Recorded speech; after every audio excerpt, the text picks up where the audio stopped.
প্রতিদিন আমেরিকা থেকে ইউরোপ যায় প্রায় ১,৫০০ বিমান। আটলান্টিক মহাসাগরের উপর বিমানগুলোকে সব সময় এই পথে চলাচল করতে দেখা যায়। এটি উড়োজাহাজের জন্য একরকম অদৃশ্য হাইওয়ের মতো, যেখানে প্রত্যেকটা অ্যারোপ্লেন একটি অপরটির কাছ থেকে ৬০ কিলোমিটার দূরত্বে চলাচল করে। একটি থেকে অন্যটি ১,০০০ ফুট উঁচুতে থাকে। প্রশ্ন হলো, পুরো আকাশ খালি পড়ে থাকার পরও কেন একটি নির্দিষ্ট পথে বিমানগুলো আসা যাওয়া করে? জেনে অবাক হবেন, উড়োজাহাজের এই অদৃশ্য পথ ১০০ বছর আগে আবিষ্কার করা হয়েছিল।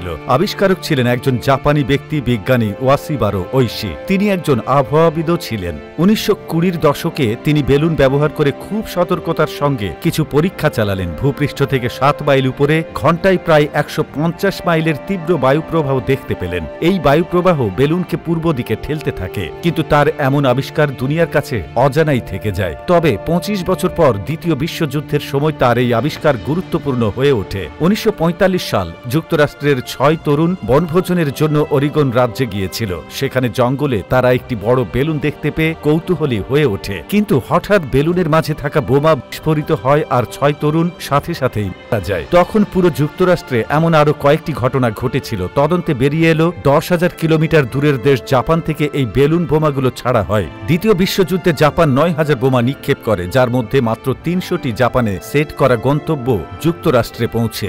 জাপান ওয়াসিবারো ওইশির আবিষ্কার করা বায়ুপ্রবাহকে ব্যবহার করেছিল। তীব্র বায়ুপ্রবাহই বেলুনগুলোকে যুক্তরাষ্ট্রে পৌঁছে দেয়। ভূপৃষ্ঠের ৩ থেকে ৪,০০০ ফুট উচ্চতায় এই তীব্র বায়ুপ্রবাহকেই জেট স্ট্রিম বা জেট বায়ুপ্রবাহ বলা হয়। ঘণ্টায় ২৫০ কিলোমিটার বেগে এই বায়ু পূর্ব দিকে প্রবাহিত হয়, ঠিক নলের মতোই, যার প্রস্থ কয়েকশো কিলোমিটার এবং যার পুরুত্ব ৪ কিলোমিটার। প্রমিত তাপ সম্পন্ন জেট বায়ু প্রবাহ পশ্চিম দিক থেকে পূর্ব দিকে প্রবাহিত হয়। কিন্তু জেট বায়ু কেন পশ্চিম দিক থেকে পূর্ব দিকে প্রবাহিত হয়? আমাদের পৃথিবী ঘণ্টায় ১৬০০ কিলোমিটার বেগে ঘড়ির কাঁটার বিপরীতে ঘুরছে এবং পশ্চিম থেকে পূর্ব দিকে ঘুরছে। পৃথিবীর ঘূর্ণায়ন গতির কারণে জেট স্ট্রিম পশ্চিম থেকে পূর্ব দিকে প্রবাহিত হয়। প্রশ্ন হলো, যুক্তরাষ্ট্র থেকে ইউরোপের পথে বিমানগুলো কেন একটি নির্দিষ্ট পথ ব্যবহার করে? আটলান্টিক মহাসাগরের উত্তরের আকাশপথে রয়েছে জেট স্ট্রিম। তাই প্লেন চালানোর সময় পাইলটরা তীব্র গতির জেট বায়ু প্রবাহের মাঝেই বিমানকে নিয়ে যান, কারণ ঘণ্টায় ২৫০ কিলোমিটার বেগের এই বায়ুপ্রবাহ উড়োজাহাজকে সামনের দিকে নিয়ে যায়। এটা অনেকটা স্রোতের অনুকূলে নৌকা চালানোর মতো।